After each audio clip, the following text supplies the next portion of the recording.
Hi everyone, how are you all? Well, I decided to come back today to do a little bit of an updated video of my craft room, just so you can see, when I keep saying about bashing some stash, you can see the reason why. I craft in the loft, as you can probably see by the shape of my ceiling. I apologise if it's a little bit shaky because I'm using my camera in my hands and I can often be a bit shaky. I'm just going to give you a little quick overview and then I'll look at things more closely. The length of my loft is, I think it's just over 4 metres, so from end to end. I'm going to spin around in my chair slowly in a second so you can see what I mean. Here we are. We just close, just so you can just see the sort of stuff I'm dealing with here. So that is the length of my craft room, but the actual width of it, so usable space, well, when I say usable for me to move about in, is, here I come again, so between here and here, that's about 1.2 metres. But as you can see, there's a lot crammed into it. I have been lucky because my husband is a very clever little sausage, fair play, and he has built all the storage into the roof to fit. So he designed and made my paper storage, which runs along the one side. He also designed my ink storage, so my inks are lying completely flat. He also built in the cupboards under the eaves and on this side, so there's all storage under these eaves. So I've also got that to empty when we move. I'm trying to not get my finger on the lens. This stuff on this side, sorry, this tends to be school stuff, suitcases and things like that. Then on this side, because my wardrobe's not big enough, it's not because I got too many clothes, so my wardrobe's not big enough. I've got all my summer clothes in vacuum packs up here. But then under this side, there's more craft storage. Then if I just swing around to under my desk, I hope I'm not making you feel sick. Well, as you can see, it's a bit dark under there, but it does go back quite a long way. And that's chock-a-block as well. On the back of this under here, I've got extra cardstock. I've got completed albums, and on the same this side. So as you can see, I have got a lot to sort out. This is my desk area then. So all these shelves along here are my Stampin' Up sets. So what I'm going to do now, I'm just going to show you some of the different parts of the craft room in a little bit more detail.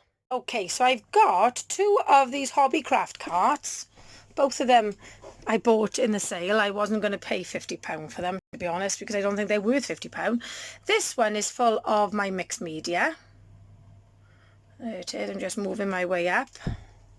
And stickles and Nouveau drops. And then this bag here is full of stencils and brushes and chalks, things like that. Then this side, this is probably the one I use more often because this is full of Stampin' Up cardstock, my cut-offs, and what I tend to do when I'm making a card, I go to that sort of pile first.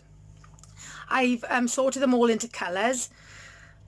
Then on this side then I've got my stamping blocks, my trimmer, more stamping blocks, things for my Sizzix and stamping platforms and my crocodile. And then on this one I've got all my stamping blends and stamping right markers. I've got my sponge daubers. Then I've got all like tiddly bits like enamel dots and things like that.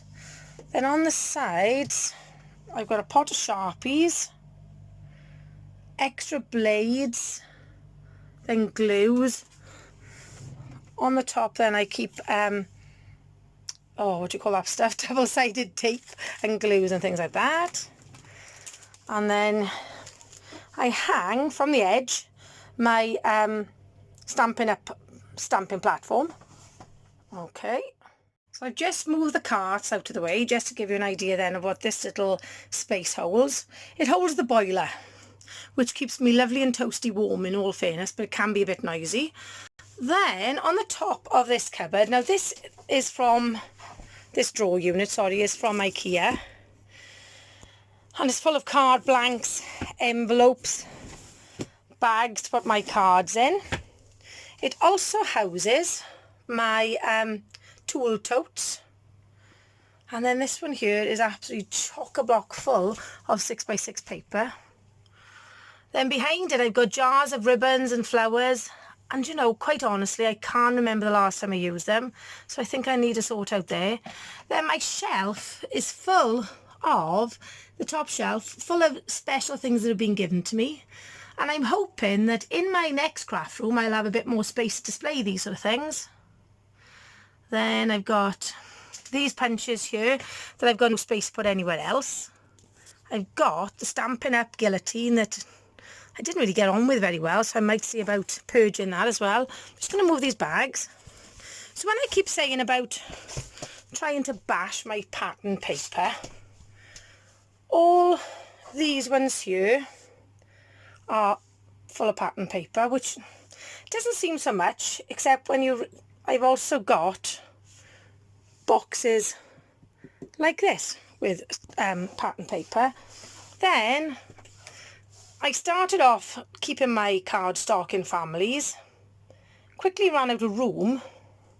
When I say families, I mean sort of colour. Oh, here I go, I'm moving around again without trying to fall down a ladder. And I've got all my Stampin' Up! Papers here, sorry, cardstock here, Stampin' Up! Papers here, and then lots and lots of coloured cardstock. Now, when I first started scrapbooking about 15 years ago, the craze was, or the trend was really, to use patterned coloured cardstock, sorry, on all your layouts. And I don't really do it so much anymore, but it comes in really handy when I make displays for school. I use them for making cards. So I'm not going to get rid of it, but I won't be buying any more. Then on the top there, I've got two Making Memories little dishes full of washi tape. This little box here keeps all my Stampin' Up! Inks. I got this one then full of pink daubers. I'm sure quite a few of them are dried up, so I might need to mix those in. And then you can see my room from the other end. So this side then is under the windows. I'm really lucky, I've got 3 skylights in here. And although it's very grey and miserable out there today, it gives me lots and lots of natural light. And on the top of this under the eave storage, I've got all these art bins here full of different things. I've got Project Life cards in one, photos, 2 lots of photo ones. I've got these which have got thickers and stamps, more thickers and inks, washi tapes and jewels and different embellishments. I've got exploding boxes that I've made. This little red cabinet, this is from IKEA, this little filing cabinet. They are really handy and they are full of my Cricut cartridges. This ink storage my husband designed for me and made, and it actually closes together. I have done a video of this actually. Let me just move this box off the top because that's got completed cards for me to send. Oops, excuse me. And then this closes together and has actually got inks on the back as well. So it is double-sided. So I've got my Distress Oxides one side, my Distress Inks the other side. I must say, trying to do a video in this room is hard work because I'm forever moving stuff around, so I can move around as well. So this unit my husband also built for me. That's my chair squeaking in case you think I've got a bit of an upset stomach or something. And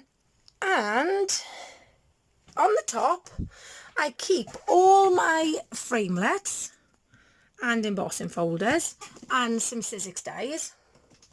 Then I've got drawers that desperately need to tidy out, ribbons and framelets in there in cases. Excuse the awful mess.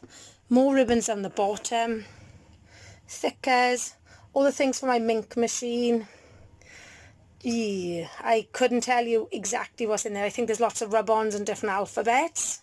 So this is my desk area, and once again, as you can see, my desk has been built into the shape of the ceiling. So there's my mink machine and my new camera that needs my husband is busy creating a holder for it. That's where I keep my big shot. Then under here I've got 3 more filing cabinets. This one's full of punches. This one's full of inks and sponges and bits of tat. So then this one then is a bit of a mixture. There's Martha Stewart punches and stamps. Then I've got this then, which is full of kits that I'm working on. This purple one here is full of distress inks. This one has some Sizzix alphabet, which I don't really use anymore, so I could do with purging that as well. Move my bin out the way. So as you can see, under my desk is really useful, but I am on my knees a lot under it looking for stuff. Then I've got albums there that I'm working on. I keep all embellishments in these. And see that says kits? Yeah, that's more pattern paper and cardstock. Then coming back up to my desk, I've got my printer there with my little screen cleaner on. And I've got all that jumble there, just don't look at that. My laptop, I've got my Silhouette here, my Big Shot Plus. As I say, I've got all my Stampin' Up stamp sets and my television and everything across here.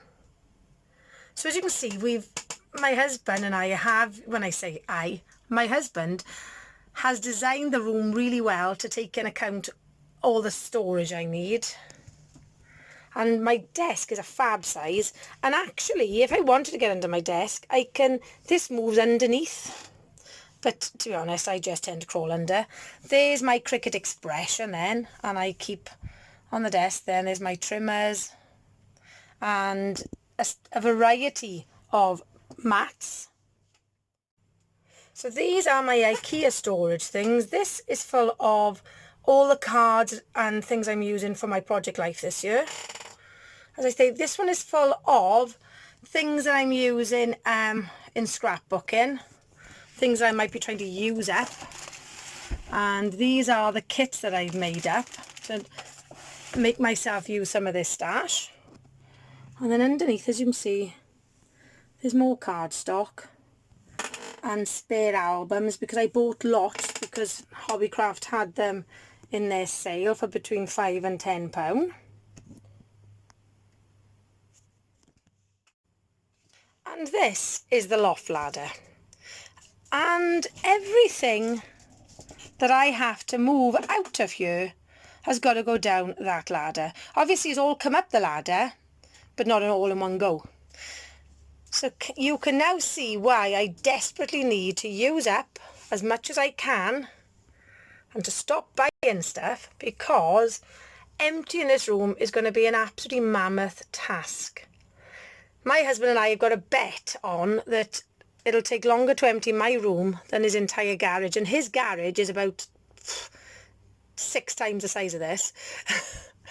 But as you can see, we have made really good use of the space, and I've made a really good job of filling every inch of it. But now it's time to start purging, start clearing and start organising myself. My new craft room will actually be about 4.5 metres squared. So it'll be so much bigger than this room. It'll have straight ceilings right to the top, so I can actually stand up. But you know something? I'm going to really miss this little space, because I've loved it. I've spent many a happy hour up here, and it's amazing what you can get done in such a small space. We live in a 2-bedroom house, so I didn't want to use the spare bedroom for a craft room, because it's always handy to have a spare room. Because especially I tend to suffer with a lot of chest infections, and then at least when I'm coughing badly, either I or Lee can move into the spare room so we can actually sleep. or let the other one sleep, I should say. So I didn't want to use a spare room. I wanted to use the space we had, and this space is absolutely perfect. I just hope the next person, who either, I don't know whether we're going to rent this out or sell it, has got a hobby that they can use this space for. But wish me luck, because it's going to take some sorting. So thank you so much for joining me on this updated tour. Sorry if my camera work's been a little bit shaky. Surprised how tricky it is, isn't it, when you're holding the camera in your hand for a long time. Yes, I'm hoping to do some more videos on me sorting out some things, because I don't know about you, but I really love watching those sort of videos because it inspires me. So this hasn't been a perfectly tidy, clean room. As you can see, I've been moving stuff around. I've got stuff on the side that just doesn't have a home. But hopefully we can get that sorted. So take care, and I'll see you soon. Hwyl fawr.